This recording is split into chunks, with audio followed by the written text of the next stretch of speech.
Hi, it's Anthony from CarPlayLife.com, and today I have a special video for you today to celebrate reaching 5,000 subscribers on this channel. So keep watching to learn what I drive and the tech and apps I have installed and regularly use inside.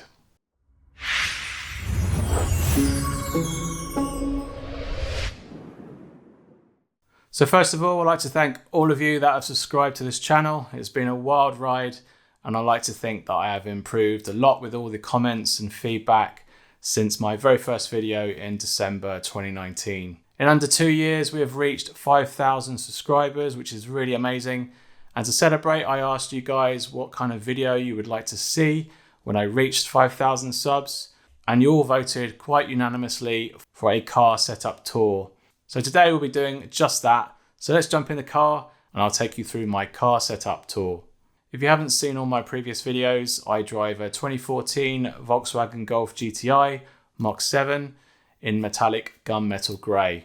As far as my car history goes, my first car was a 1.1 Citroen Saxo Desire. I then upgraded to a 1.4 Citroen Saxo VTR, which I absolutely loved.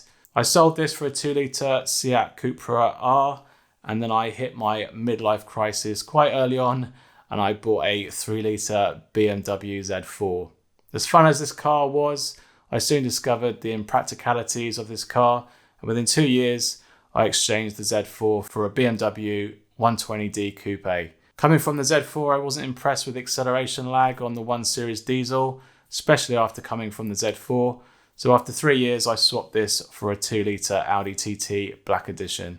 I absolutely love this Audi, but I didn't love its stereo. Being an Apple fan, I wanted a CarPlay system in the car, so I soon teamed up with Alpine and a local fitter to help install the ILX 700 CarPlay system.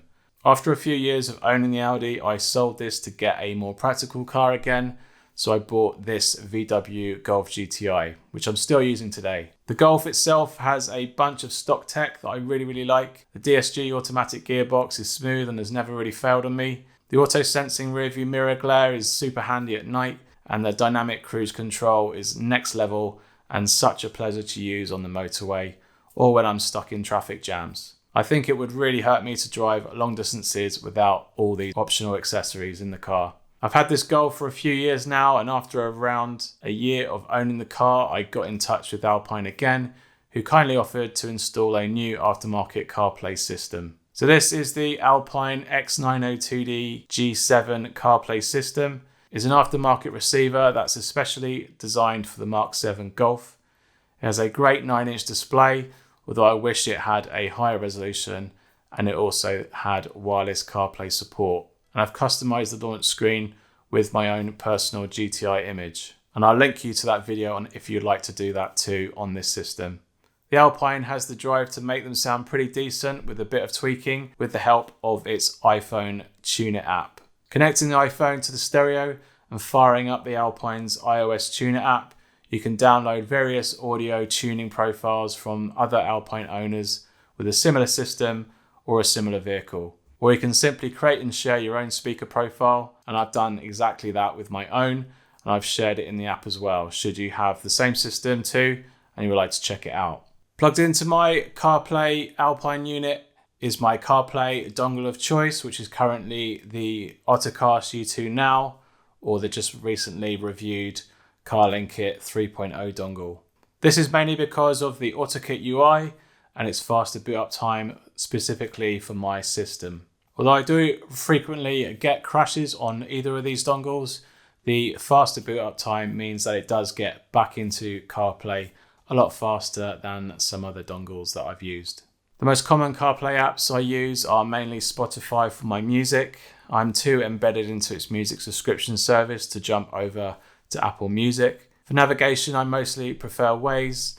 I feel it's a little bit cleaner. The directions can be a little bit too keen to save you time, but as long as you check the route ahead of time, I find it mostly is okay. I prefer its community of hazard alerts and speed camera warnings, because in the UK, we are still waiting for that support to come to Google and Apple Maps. But I do still have Google Maps and Apple Maps as backups, just in case I need to switch over to them to see if they've improved. But most of the time, I've always fallen back to Waze, as I've never really been disappointed with it. On the first screen, I usually have Spotify nearest to me on the right hand side, along with Waze, messaging and WhatsApp. All the least used apps then fall to the far left and also onto the sub pages. But with just one music app, I don't really need now playing icon because I can quickly return to my music app by simply tapping the Spotify icon on the sidebar.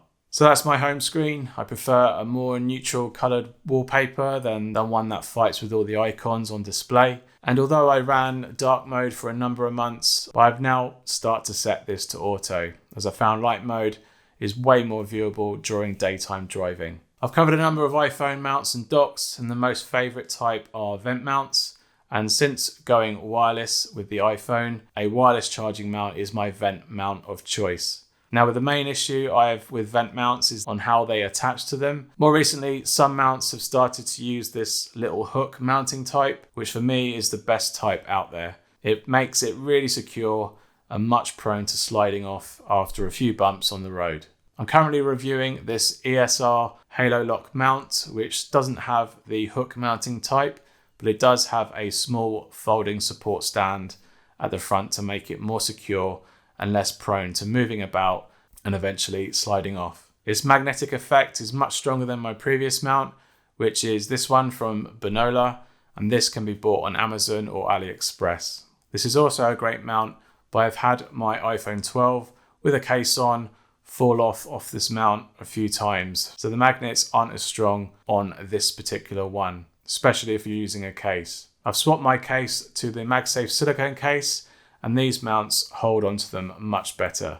But with a big pothole or speed bump, it can still fall off at times. This magnetic charger has attached to a Anker PowerSpeed+2 USB-A and USB-C charger in the center console. I reviewed this charger back in February 2019, and I still use it today. I still have to test both USB-A and some USB-C devices in the car, so having a charger that can accept both of these input types is super handy. In the USB-A port, I have a 70mm A800 4K dashcam that's attached to the front windscreen. I previously reviewed its older model on the site, the 70mm Pro dashcam, back in August 2019.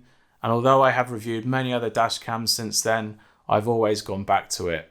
So when it released its 4K version, I thought it was about time to upgrade. I haven't particularly reviewed this model on the channel, but I will say it's one of the best dash cams I've tried.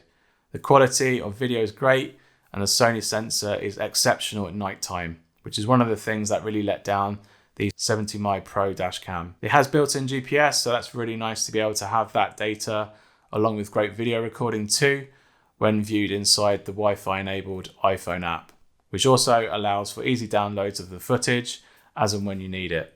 I have various other accessories that line the boot and glove box in my car.